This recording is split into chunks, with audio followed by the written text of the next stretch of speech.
Madam madam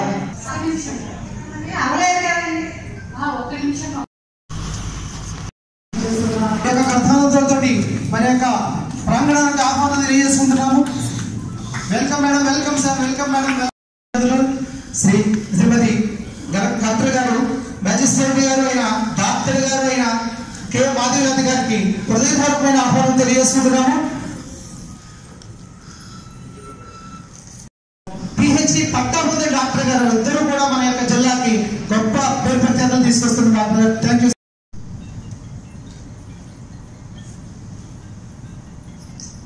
panchayat SCPR Shri Varaprasad గారి వేదిక రాసులు ఆహ్వానిస్తున్నాము. మన ప్రీతమ శాసనసభ్యులు వారు శ్రీ సూర్యారెడ్డి గారిని తొలి పర్యటన పలుకోవాల్సిందిగా కోరుతున్నాం. మన జిల్లా కలెక్టర్ శ్రీమతి డాక్టర్ మాధవీలత గారికి, అదేవిధంగా వేదికపై ఎంపీటీసీలు, ఎంపీపీలు, జెడ్పీటీసీలు నా హృదయపూర్వక నమస్కారం తెలియజేస్తూ, అదేవిధంగా మీడియా సోదరులకు కూడా నా నమస్కారాలు తెలియజేస్తాను. అదేవిధంగా మరి వివిధ గ్రామాల నుంచి సర్పంచ్లు, ఎంపీటీసీలు మరి కలెక్టర్ గారికి మరి ఆదేశించడం జరిగింది. తప్పనిసరిగా అవన్నీ కూడా తొందరలోనే కన్స్ట్రక్షన్ మొదలెట్టించవలసింది. మరి ఈ రోజున కలెక్టర్ గారు రావడానికి ముఖ్య ఉద్దేశం కూడా మీ గ్రామాల్లో ఇంకా స్టార్ట్ చేయకపోవడానికి ప్రాబ్లమ్స్ ఏమైనా ఉంటే మరి కలెక్టర్ గారి దృష్టికి తీసుకొస్తే దాన్ని రెక్టిఫై చేస్తారు. అంతేకాకుండా మీకు అక్కడ లోకల్ ప్రాబ్లమ్స్ ఏమైనా ఉన్నా, ఒకవేళ అధికారులతో ప్రాబ్లం ఉన్నా, ఏదైనా ల్యాండ్ ఇష్యూ ప్రాబ్లం ఉన్నా కూడా మరి మీ గ్రామానికి సంబంధించి రివ్యూ చేసేటప్పుడు మీరు కలెక్టర్ గారి దృష్టికి తీసుకురావాల్సింది మిమ్మల్ని అందరినీ కూడా కోరుతూ, అదేవిధంగా మరి మన 3 మండలాల్లో కూడా అనపర్తి, పిక్కువలు, రంగంపేట ఈ 3 కూడా తూర్పు గోదావరిలో ఉన్నాయి. ఈ 3 మండలాల్లో కూడా మరి చాలా గ్రామాల్లో అయితే చివరి స్టేజ్కి రావడం జరిగింది. ఇంకా కొన్ని గ్రామాల్లో 1-2 ఇంకా మొదలెట్టవలసి ఉంది. అవి కూడా తొందరగా మొదలుపెట్టి మరి జిల్లాలోని మంది ఆల్రెడీ రాజానగరం అయితే ప్రథమ స్థానంలో ఉంది. కనీసం 2వ స్థానంలో అన్నా కానీ మన నియోజకవర్గాన్ని నిలపడానికి మరి మీరు అందరూ కూడా సహకరించాలని మిమ్మల్ని అందరినీ కూడా కోరుకుంటూ, ఎందుకంటే ఈ ఆర్బీకే అవ్వండి, వెల్నెస్ క్లినిక్ అవ్వండి, సచివాలయం అండి, ఈ 3 ఉంటే నాయకులుగా మీకు కూడా లోకల్గా ఎంతో గుడ్లు పెరుగుతుంది. అది మీ అందరికీ కూడా తెలుసు.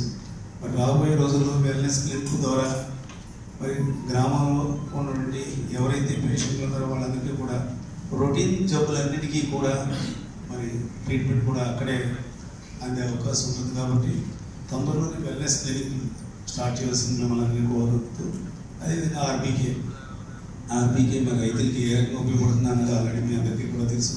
సచివాలయం కూడా మరి సిబ్బంది కూడా ఎక్కువ మంది ఉండడంతో ఇప్పుడు గతంలో అయితే చాలా చోట్ల షార్టేజ్ ఉండేది. ఇప్పుడు ఆ ప్రాబ్లం లేకుండా ఉంది. కాబట్టి మరి తొందరలోనే ఇవన్నీ కూడా బిల్డింగ్లు మొదలు పెట్టవలసింది కూడా మనందరినీ కూడా కోరుతూ, ఇప్పుడు మన కలెక్టర్ గారు శ్రీమతి మాధవీలత గారు మాట్లాడాల్సిందిగా కోరుచున్నాను.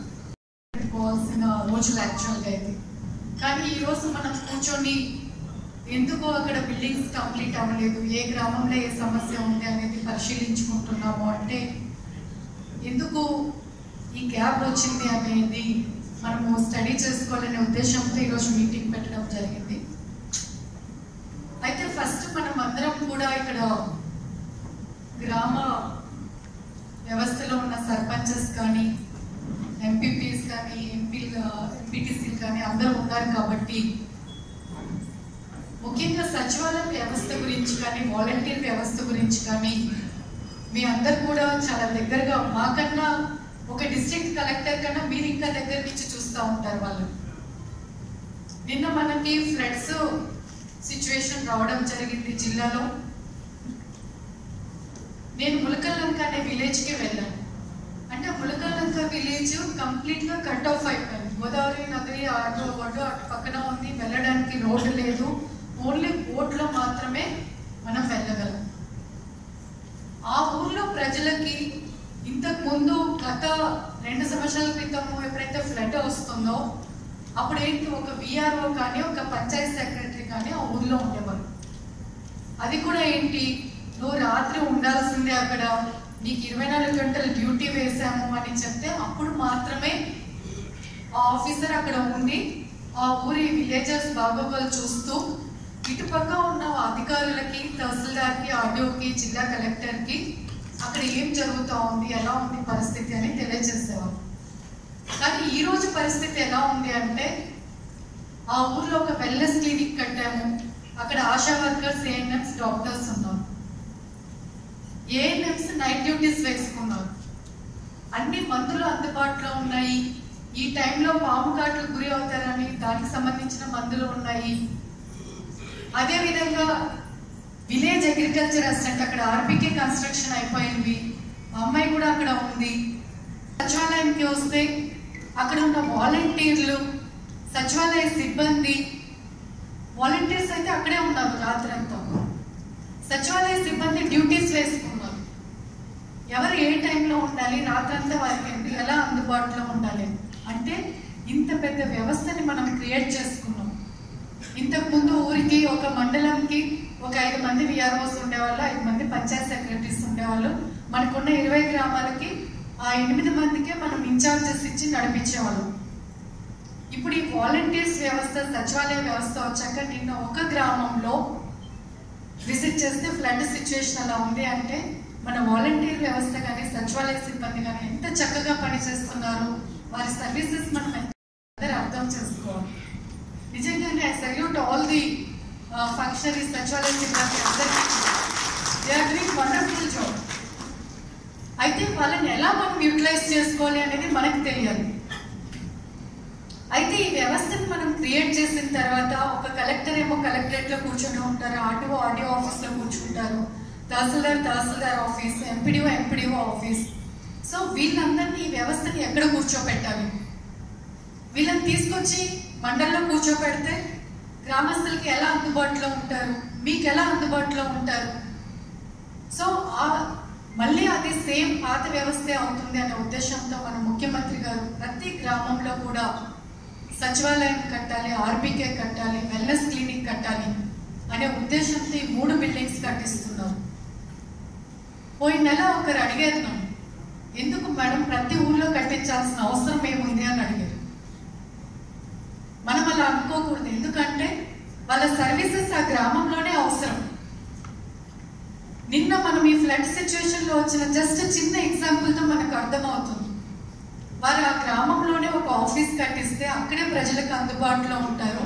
ఎప్పుడు కాల్సి వస్తే వాళ్ళకి అప్పుడు కేక వేసేసి ప్రజలకి అందుబాటులోకి వారికి సమస్యని తీర్చడానికి వారు అక్కడే ఉండొచ్చు.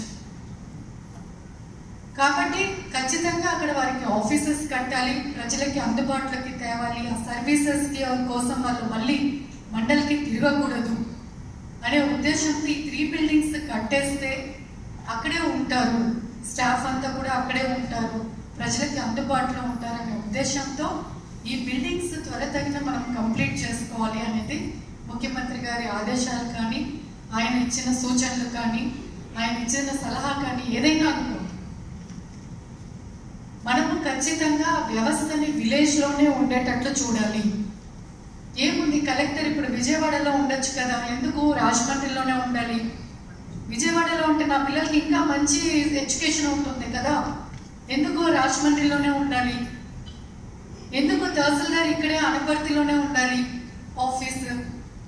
అక్కడ కూడా ఉండొచ్చు కదా, ఆర్డీఓ ఆఫీస్లో కూర్చొని ఉండొచ్చు కదా. బికాస్ ప్రజలకి అందుబాటులో ఉండాలి అనే ఉద్దేశం అన్నది. కాబట్టి నేను ఇక్కడ రిక్వెస్ట్ చేసేది, సర్పంచెస్ అందరూ ఉన్నారు కాబట్టి మీరు ప్రోయాక్టివ్గా ముందుకి రావాలి. బిల్స్ కూడా చూశారు, ఇమ్మీడియట్గా పడిపోతున్నాయి. రంగంపేటలో అయితే ఈరోజు మిల్ పెండింగే లేదు. బిక్కవోలు అండ్ అనపర్తిలో కొద్దిగా పెండెన్సీ ఉంది, అది కూడా ఒక వారం రోజుల్లో క్లియర్ అయిపోతుంది. ఇంకా కూడా మీకు బిల్స్ ఏదైనా ప్రాబ్లం ఉంటే మాకు ఇన్ఫార్మ్ చేయండి, ఈరోజు నోట్ చేసుకుంటాము. అవి కూడా ఇమ్మీడియట్గా మీకు బిల్స్ క్లియర్ చేయడం జరుగుతుంది. అదేవిధంగా రంగంపేటకి వస్తే ఇక్కడ కూడా కేవలం వెరీ గుడ్, కంగ్రాచులేషన్స్. ఉంటే ఈ 3 మండలాల్లో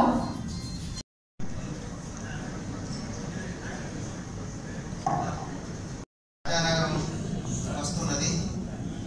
మనది కొద్దిగా వెనుకబడి ఉన్నది.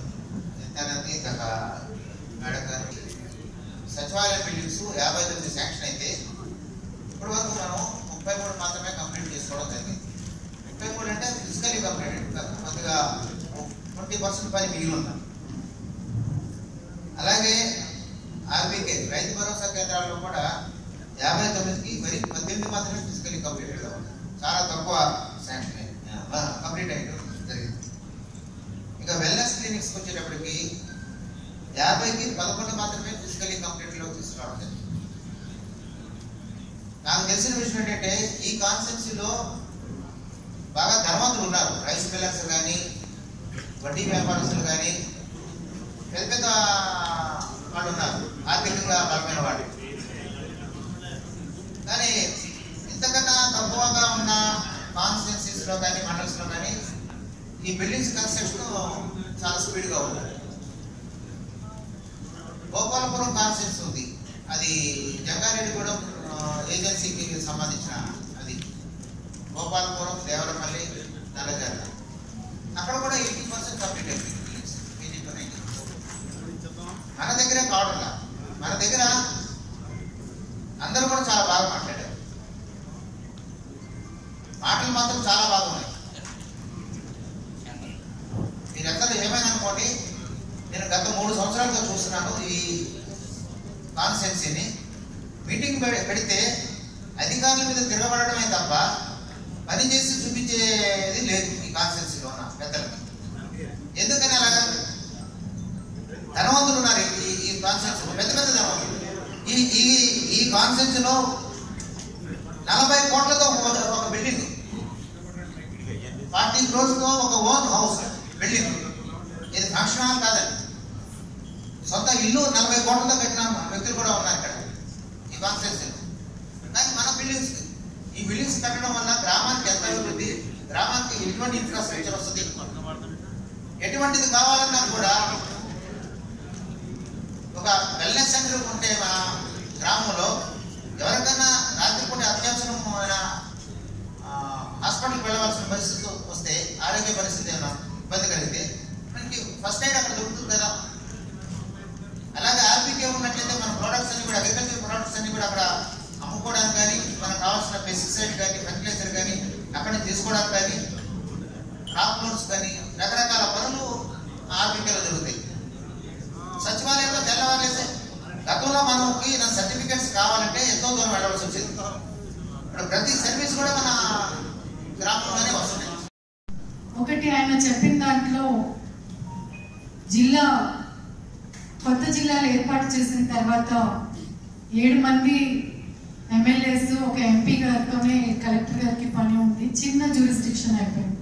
అయితే ఇప్పుడు ఏమైంది అంటే, అట్లీస్ట్ అప్పుడు 19 నియోజకవర్గాలు ఉన్నప్పుడు ఎవరో ఒక నియోజకవర్గము పనులు చేసేవాళ్ళు, ఈజీగా మనకి జిల్లా ప్రోగ్రెస్ బాగా కనపడేది. ఇప్పుడు ఏమైపోయింది, 7 నియోజకవర్గాలే అయ్యే లోపల ప్రోగ్రెస్ కూడా తక్కువ కనిపిస్తాం. సో కాబట్టి అందుకని ఈరోజు ఇక్కడికి రావడం జరిగింది. అయితే ఇంతకు ముందు కొన్ని ప్రాబ్లమ్స్ ఉండినాయి, ఖచ్చితంగా మీ అందరికీ ప్రాబ్లమ్స్ ఉండినాయి, సిమెంట్ ప్రాబ్లం అవన్నీ ఉన్నాయి. అయితే అవన్నీ కూడా ముఖ్యమంత్రి గారి దృష్టికి తీసుకెళ్ళి ఫీల్డ్ లెవెల్కి వెళ్ళినప్పుడు ఈ ప్రాబ్లమ్స్ ఉన్నాయి, మేము కూడా అడగలేకపోతున్నాము అని చెప్పినప్పుడు ఆయన చాలా చక్కగా ఒక 10 రోజుల్లోనే బిల్స్ అన్ని క్లియర్ చేసే విధంగా చర్యలు తీసుకొని, సిమెంట్ ఇండస్ట్రీస్తో కూడా మీరు నమ్ముతారో నమ్మరో కానీ ఎవ్రీ 3 days ఒకసారి వాళ్ళతో జూమ్ కాన్ఫరెన్స్ పెట్టుకొని కలెక్టర్ మాట్లాడుతున్నారు. అంటే ఆ రకంగా చేస్తేనే ఇప్పుడు సిమెంట్ కూడా మీకు ఇమ్మీడియట్ గా వస్తా ఉంది. ఆ కంపెనీస్ కూడా ముందుకు రాలేదు. ఎప్పుడైతే కలెక్టర్ స్వయంగా మాట్లాడడం స్టార్ట్ చేశారో, నేను ఎవ్రీ 3 days ఒకసారి జూమ్ కాన్ఫరెన్స్ పెట్టుకుంటున్నాను. సో కాబట్టి సిమెంట్ కూడా మనకు వచ్చేస్తా ఉంది. అయితే ఏదేమైనప్పటికీ మనం ఈ బిల్డింగ్స్ కంప్లీట్ చేసుకుంటే ఖచ్చితంగా కూడా, నేను గత సంవత్సరం నుంచి అంటే నాకు కృష్ణా జిల్లాలో పనిచేసేటప్పుడు కూడా చాలా బిల్డింగ్స్ ఓపెనింగ్కి వెళ్ళాను. ఎమ్మెల్యే మేడం మీరు మా బిల్డింగ్ ఓపెనింగ్కి రావాలి అని పిలుచుకొని వెళ్తాను. అక్కడికి వెళ్ళాక ఆ సర్పంచ్ ఎంత హ్యాపీగా ఫీల్ అవుతారు అంటే మేడం మేము కట్టించాం మీ బిల్డింగ్ అని ప్రతి రూమ్ తిప్పుతారు. అంటే అది ఆ సంతోషం. అంటే వాళ్ళ సొంత ఇల్లు కట్టుకున్నప్పుడు కూడా ఆ సంతోషం ఉండదు. ఎందుకంటే సొంత ఇల్లు కట్టుకోవడం అదే పెద్ద పని కాదు. అంటే అది వాళ్ళ సొంతం కోసం కట్టుకుంటారు.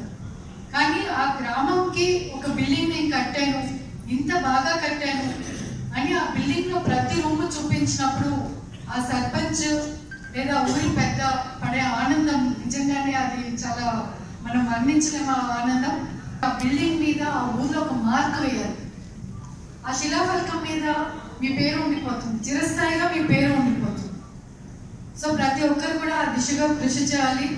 అదేవిధంగా మీ అందరి తరఫున రామవరం సర్పంచ్ గారు చెప్పినట్లు మీ ఎమ్మెల్యే గారిని ఫస్ట్ ప్లేస్ లో నిలబెడతాము నవంబర్ కంతా అని చెప్పారు. ప్రతి ఒక్కరు కూడా కృషి చేయండి. మీకు ఏదైనా ప్రాబ్లం ఉంటే ఖచ్చితంగా ఒక జిల్లా కలెక్టర్గా మీకు ఎప్పుడు అందుబాటులో ఉంటాను. ఎప్పుడు ఏ సమస్య ఉన్నా కూడా మీరు తెలియజేస్తే ఇమ్మీడియట్ గా పరిష్కరించి ఈ బిల్డింగ్స్ కంప్లీట్ చేయడానికి మా వంతు సహకారం మేము కూడా కంప్లీట్ గా అందజేస్తాము. మీ సహకారం కూడా ఇందులో అవసరం కాబట్టి ఈరోజు మీ మీటింగ్ పెట్టాము. దయచేసి మీరు అందరు కూడా దీన్ని చాలా సీరియస్ గా తీసుకోండి. సిబ్బంది మీతో ఉంటారు, సచివాలయం సిబ్బంది మీతో అందుబాటులో ఉంటారు, జేఈస్ ఉంటారు, బిఈ ఉంటారు. కాబట్టి అందరం కలిసి కంప్లీట్ చేద్దాం. బికోలకు కూడా నిన్ననే నైట్ కొత్త జేఈని ఇచ్చామండి. ఆల్రెడీ అతను కూడా వచ్చి ఛార్జ్ తీసుకుంటారు. ఎందుకంటే ఆయన కాకినాడలో కూర్చొని రెండు చేయడం కష్టం కాబట్టి బికోలకు కూడా మీకు నిన్న నైట్ ఆర్డర్ ఇచ్చాను. వాళ్ళు కూడా వచ్చి మీకు ఛార్జ్ తీసుకుంటారు. Okay, thank you. మీరు భవిష్యత్తులో కలెక్టర్ గారి చేత మీదుగా సన్మానం అందుకోబోతున్నారు. మీరు తర్వాత మహేంద్రవాడ ఎంపీటీసీ గారు శ్రీ సబ్బెల్లి వెంకటరెడ్డి గారు వారి వేదిక మీద రావాల్సిందిగా ఆహ్వానిస్తున్నాము. మహేంద్రవాడ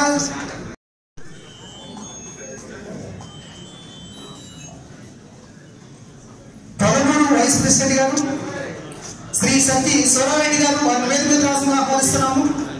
ప్రొలమూరు వైస్ సర్పంచ్ గారు సత్తి సోరారెడ్డి గారు, వారు కాపురం సర్పంచ్ గారు శ్రీ రమణ గారు వేదిక మీద రావాల్సిందిగా కోరుతున్నాం. కాపురం సర్పంచ్ గారు శ్రీ రమణ గారు, వేరంపాలు సర్పంచ్ గారు శ్రీ బుజ్జి గారు వేదిక మీద రావాల్సిందిగా కోరుతున్నాం. వేరంపాలు సర్పంచ్ గారు,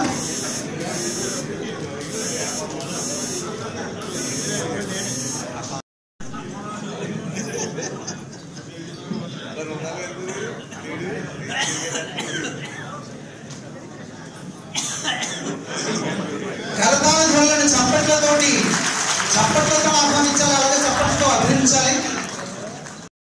మన మాటలు విన్న కలెక్టర్ గారు ఎవరు లేరండి, మన మనసును అర్థం చేసుకున్న కలెక్టర్ గారు ఎవరు లేరు. ఒకే ఒక్కరు కలెక్టర్ గారు, మన కలెక్టర్ గారు. వారికి ఎమ్మెల్యే గారి చేతుల మీదుగా సత్కారం, ఒక డాక్టర్ గారికి ఇంకొక డాక్టర్ గారి సత్కారం గొప్ప దృశ్యం అండి.